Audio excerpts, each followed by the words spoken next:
ሰላም ውዶች እንዴት ናችሁ? ግብፄ እንግዲህ ሰሞኑን ብር በልተሻል፣ አጭበርብረሻል በመባል እንዲሁም ደግሞ ከቡች ጋር ባላት አልበም ላይ እንደዚሁ በመለቀቁ ደስተኛ አይደለችም እና ሊብ ላይ ብዙ ነገሮች አይተናል። ድብርት ውስጥ ነበረች እና ከዚህ ሁሉ እንደምትወጣ ተስፋ አደርጋለሁ። ምክንያቱም እሷ ጠንካራ ስለሆነ ይህ ሁሉ እንግዲህ እሷን ለመጣል ነው የሚደረግ እና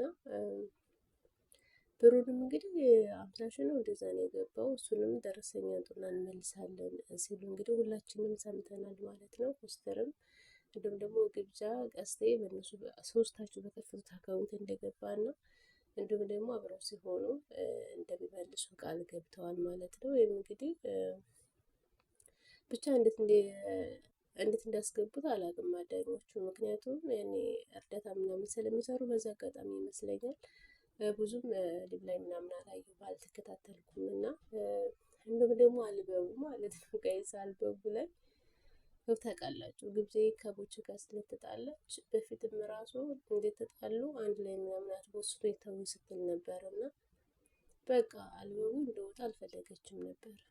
ከሱ ጋር መቦሰቷን አልፈለገችም ነበር። ለዛ ነው ከዛ በኋላ ወይም ደግሞ መጠየቅ ነበረበት፣ እኔም እንደሚለቀው መጠየቅ ነበረበት አለች። በቃ ያንን ሰው ካልፈለገ እንዲለቀቅ ካልፈለገ ያኔ መብቷ ነው። ያኔ አትልቀቅ ከኔ ጋር የሰራ ነው ምናምን ማለት ፊት ሰላም እያሉ ሰሩ። ወይም ደግሞ ለሷን ማግኘት አለባት አይደል እንዴ? ለማንኛውም ተስማምተዋል። እንዲሁም ደግሞ የነበረኝ እኔን ሳይጠይቀኝ ስለለቀቀው ታያስፈቅደኝ ነው ብላለች። ሁላችንም አይተናል እና እኔ ልክ ናት ብዬ ነው የማስበው። ያኔ አይታችሁት ከሆነ ወዲያው ሲያስተዋውቁ ቦቼ የግብፄ ፎቶ አልነበረም የራሱ። እንዲሁም ደግሞ ከሆነች ልጅ ጋር ምናምን ነበረ ሙዚቃውን እንትን ሲል የነበር ሲያስተዋውቀው የነበረ ለኪ ሙዚቃው ከግብፄ ጋር ነው እና ግብፄ ትክክል ናት። እሷ ለፍታበት ከዛ እሷ እንዳልሰራችው ሲሆን ያኔ ጥቅም እሺ አታግኝ ችግር የለውም፣ ግን እሷ እንዳልሰራችው የእሷ ፎቶ የለም። እንዲሁም ደግሞ ወዲያው እንደወጣ እንዳልኳችሁ በሌላ ልጅ ጋር ነው ምናምን ያስተዋወቀው እና ታዲያ የግብዣ አይነት ያስቆጣትን ብላችሁ ነው የምታስቡት? ያኔ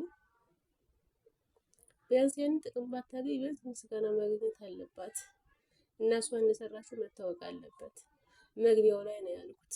በኋላ ላይ የሆነ ፎቶ ምናምን ሾርት ላይ ምናምን ተለቋል የሱ ነበር። አሁን የሷ ተጨምሯል። ታምሌም ላይ አብረው ናቸው እና አሁን ላይ ሰላም ነው። እንደዚህ ለማለት አይደለም የመጣው፣ ተስማምተዋል። ያኔ ችግር የለውም። ቅር ያለኝ እንደዚህ ነው ብላለች። ቦቼም ደግሞ ሁሉም ነገር የተሰራው በእኔ ወጪ ነው፣ እሷም ፈቅዳ ወዳ ነው የሆነችው ሞዴል ብሏል። እና ማለት ያኔ ማንም በነፃ የሚሰራ የለም በነገራችን ላይ እና ውዱ ፈቅዶ የሚሆን የለም። መጀመሪያ ምንድን ነው ለመታወቅ ምናምን የፈለገ ሰው ግን በነፃ ምናምን እንዲታወቁ ምናምን ይሰራሉ። የመጀመሪያ ፊልም ይሰራሉ፣ የመጀመሪያ እንደዚሁም ደግሞ ዘፈን ሞዴል ላይ ይሰራሉ። ነገር ግን ግብፄ ምን ይብላ ማለት እንደየናት ነው። ቲክቶክ ላይ ፌመስ ናት። ለማንኛውም ወደ ቻናል አዲስ ካላችሁ ሰብስክራይብ፣ ላይክ፣ ሸር አድርጉኝ። በጣም ትችላለች። አይታችሁት ከሆነ ዘፈኑ ላይ ምናምን ያለውን አንተን ያክተሯ ምናምን ፊልም በሉት በጣም ነው ትችላለች። አንዱ ሰው ፊልም ምናምን ብትሰራ ሞዴል ብትሆን እንዳይ ቁመቷ ምናምን ይመቻል እና ትችላለች። እና ግብፄ ማለት ነው ከዚህ ሁሉ ድብርታውን ትወጣለች። እንደውም አሁን ደህና ናት። እና ስለ ዘፈኑ ይሄን ነው የምለው። ከሱ ጋር ምናምን እኔ ማለት ከግብፄ ጋር መመካከር ነበረበት። እንዳለችው ልለቀው እኮ ነው እንደዚህ አብረን ያወጣ ነው ምናምን ብሎ መልቀቅ ነበረበት። በኋላ ላይ ነው እሷ እንግዲህ የተቦሰተው ምናምን ያኔ እንትን ላይ እና እኔ አሁን ያለፈ ታሪክ ማንሳት ፈልጌ ሳይሆን ግብፄም ያኔ እሷም ስላለችበት እውነት አላት እንደዛ ብትናገር ለማለት ነው ውዶችዬ።